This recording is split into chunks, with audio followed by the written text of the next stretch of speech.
Hey, we're back. We have prepped, or managed to prep for Nick, a guy that I don't think we've ever actually beat in all our previous attempts in the EBC. So this is absolutely going to be probably one of the most difficult battles of the season. He won season one of this WBSC league, so obviously he's a tough opponent. So my initial thoughts are, so his drafts on the left of the screen. He's got Celesteela through Ursaring and Mega Gyarados as his Mega, is that it seems to me it's got amazing synergy, but at the same time it's a bit underwhelming to a certain degree. But this is Nick. He can pretty much draft everything. But the thing is, I mean, he's extremely good with bulk, and I mean, Celesteela, yeah, Nidoqueen, yeah, Delmise, yeah, Deontay, yeah. The rest, however, maybe Latias comes into that Klefki a little bit. It's a more of an annoying Pokemon, so I don't know how he's going to get on with it. I think it's a bit different to how he perhaps likes to play, so that could absolutely be a challenge. Um, the game plan is to wall his threats as much as we can. And the only way I can see myself beating Nick is through either getting momentum, getting him Victini. So first things first, I need to keep rocks off the field before Victini comes in, because I think Victini is the only Pokemon weak to rocks on this team. So that's something. So the idea is to get Victini in and pretty much destroy something. If he brings Deontay, then that could be a little bit of a problem. But everything else, aside from perhaps Latias, we hurt a lot. So first Pokemon on the set is Banded Victini. This thing absolutely just destroys his team. I don't need a Scarf version because, as you can see, there's nothing I really need to outspeed. Maybe the Infernape, but then I lose a lot of power that destroys a Nidoqueen or a AV Jolteon or a Marowak or even a Mega Gyarados on a Bolt Strike prediction. So we've gone for Banded Adamant, 208 speed, which lets me outspeed. What did it let me outspeed? I think it was Mega Gyarados before a Dragon Dance. So it may not be needed, it may be needed. We got U-Turn for, I think his predominant switching, if he doesn't bring someone like Deontay, because I don't think he'll have the space for Deontay, is Latias. And obviously it's gonna do like 70% of that Latias if he decides to go that route. So we've got U-Turn, V-Create, Bolt Strike, the obvious ones. That's all the coverage I really need. And then Toxic. If he does bring Deontay, I can't break it down. So if I try a few times and decide that it's not enough, then I'll decide to click Toxic and hopefully get that Deontay on a timer. That's the prediction anyway. But yeah, I mean, like this with his bulk, aside from Nidoqueen and Celesteela, I've got Toxic on 2 Mons. So I mean, there's reasons for that. I mean, there's no fourth move on Mega Aggron that I could have put. So if we look at Mega Aggron, we've got a fully Spadef set. We don't need the physical defense. Infernape does like 33% with any kind of physical move, so it doesn't really do much. So we've got T-Punch for the Celesteela. It does just about 25%, so all I want to do is break subs. Earthquake for Infernape switching, Deontay. Well, we got Heavy Slam for Deontay, Nidoqueen, Marowak. It hits pretty much everything. Heavy Slam for, yeah, things like Deontay, it hurts. Latias a lot. Klefki, it hurts. We got EQ for that as well. So Toxic is more for the Dalmars in case he wants to bring that spinner. But I personally think Latias, I think his Calm Mindset.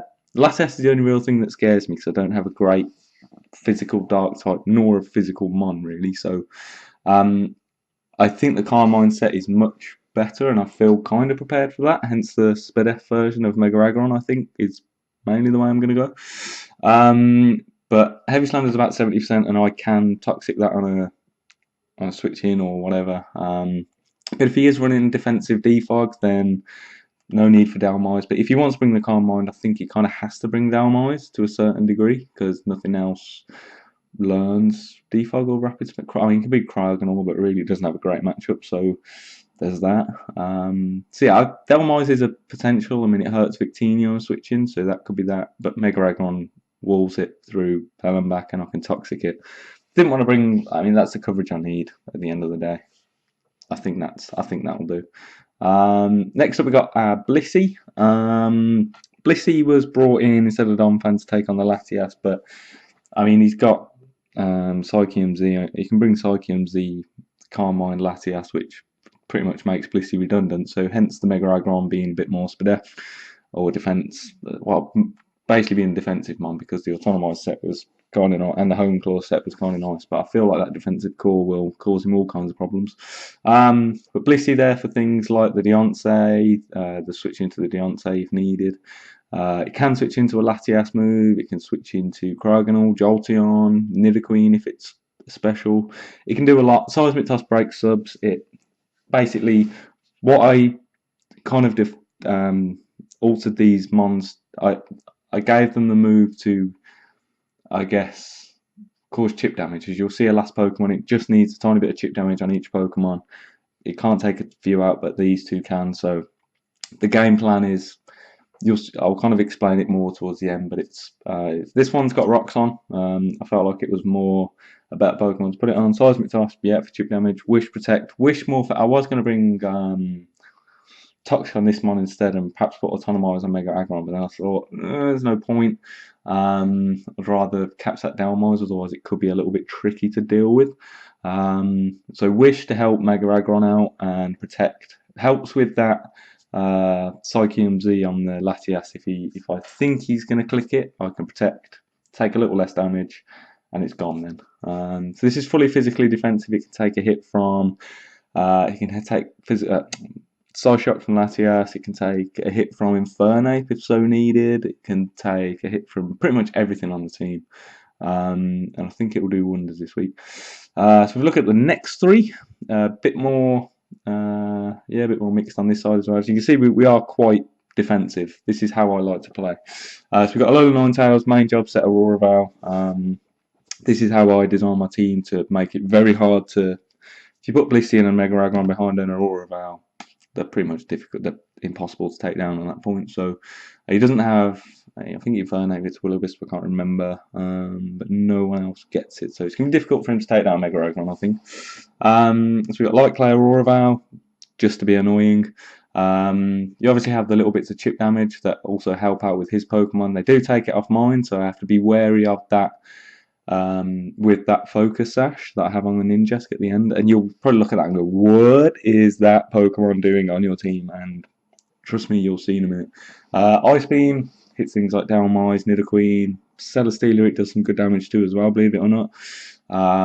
Hits Gyarados on the switching. It hits pretty much it hits everything and does a decent damage. But mainly for Nidoqueen and Dhelmise, gives me an option, outspeeds them both. Freeze Dry hits the Mega Gyarados. It also, was there anything else? No, it's mainly Mega Gyarados. I had an extra spot. And Moonblast hits Infernape and does pretty much almost KOs him. So that's awesome. We are timid max speed because we have VN outspeed and unscarfed Infernape. I think he's going to bring scarfed Infernape personally, just to get past things like this. I think that's enough reason for him to say, right, I'm going to be scarfed. Perhaps with U-turn as well, be his momentum Pokemon to get things like Latias or a Nidoqueen into Wall Break. Next up, we got Rotom Wash. We just needed something to get rid of the hazards because we've got Victini and Ninjask. Ninjask being 4 times weak to rocks, so we obviously needed something to get rid of rocks. It was a toss-up between Rotom and Togekiss. Togekiss is more. I was going to bring Scarf Togekiss just to be annoying against the things like if Infernape wasn't Scarf, but again, I'm thinking Infernape's going to be Scarf. It's also good against Mega Gyarados, but I personally thought Rotom Wash was a bit better. It can take a close combat from Latias if needed, and deal back a hefty amount of damage with Hydro Pump if it hits. Pain Split's there just for longevity. This is really just an annoying Pokemon to deal with. It can switch into the Celesteela, can switch into the Nidoqueen, can switch into the Deontay if needed, Jolteon. It can take hits from Mega Gyarados can mess it up, but if it switches into a regular Gyarados, then the option is there to run a Shucker, and I was deliberating for a bit, but then it just reduces my longevity. And as soon as I take a close combat from Infernape, there's no point in having it. So that's Rotom. And then finally Ninjask. So things that it can't touch are Celesteela. I think it does a good bit of damage to Nidoqueen, but it's not intended for that. It hits Dhelmise, can't touch Deontay. Hits Jolteon, hits Cryogonal, hits Marowak, hits Mega Gyarados, hits Infernape. Mainly it's there as a counter or check I can't remember which one it is. It's the one where it doesn't take a hit, but comes in and manages to check a Latias. It's my best physical Pokemon to take it on. Latias and Gyarados both weak to bug. So, and the Focus Sash, if I don't have Hail up, and I can bring this Pokemon in for free with no rocks, I'm clicking Swords Dance. Focus Sash allows me to live a hit.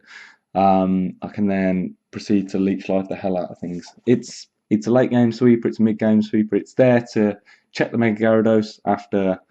I mean, it can get up 2D dances and I'll outspeed it because of Protect. Infernape, it kills. It checks all his offensive threats. It gives me that crazy option. This is half why I drafted it, just because it's so fast. But it's a shame that for him, Ninjask, if I think he'll look at it and go, that's a threat. So Deontay probably makes sense.